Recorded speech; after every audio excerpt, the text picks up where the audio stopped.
Nah, ini seru banget nih temanya, yaitu tentang bagaimana menghasilkan uang sebagai konten kreator.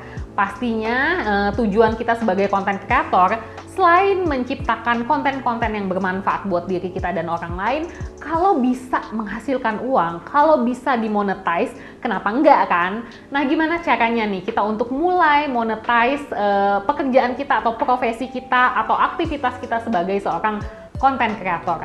Pertama adalah analisa skills kita, analisa keterampilan kita. Keterampilan yang wajib dimiliki oleh seorang konten kreator itu apa sih? Pastinya selain membuat konten ya, kalau membuat konten tuh udah nggak bisa ditawar-tawar lagi, itu wajib. Tapi ada kemampuan-kemampuan atau skill lain yang harus kita miliki. Apa aja itu? Pertama, menulis. Oke, kalau menulis kan, itu kan menulis bikin konten. Ada banyak sekali orang yang merasa bahwa kemampuan menulis itu hanya milik konten kreator yang membuat konten tulisan. Sementara misalnya kalau saya kan bikinnya konten video, saya kan bikinnya konten foto, saya tidak perlu kemampuan menulis misalnya. Tidak seperti itu, karena kemampuan menulis itu wajib dimiliki oleh semua konten kreator. Karena dengan menulis kita bisa mengembangkan ide-ide kita bisa menyampaikan ide-ide kita dalam bentuk tulisan sehingga nanti itu tidak hanya berguna untuk kita aja, tapi juga buat orang lain. Saat kita bekerja sama dengan tim, atau saat kita lagi presentasi nih dengan klien, misalnya ada project fotografi dari klien dan dia meminta kita untuk menyampaikannya dalam bentuk tulisan. Pastinya kita harus punya kemampuan menulis ya, itu udah nggak bisa ditawar-tawar lagi.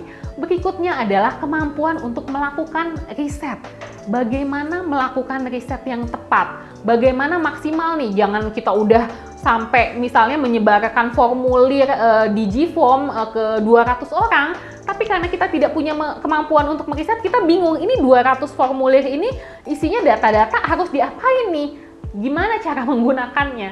Jadi kemampuan meriset itu juga harus dimiliki oleh seorang konten kreator.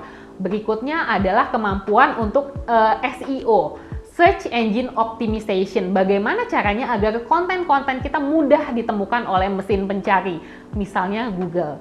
Berikutnya, public speaking. Profesi apapun, termasuk konten kreator, sangat memerlukan kemampuan ini, yaitu bagaimana kita bisa bicara dengan orang lain, dengan calon klien kita, dengan audiens kita, sehingga pesannya tersampaikan.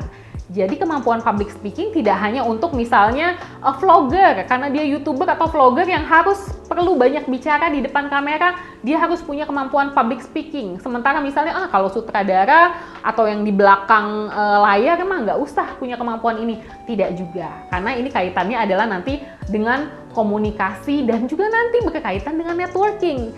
Networking ini adalah keterampilan yang harus dimiliki, apalagi kalau kita mau menghasilkan uang dari sini.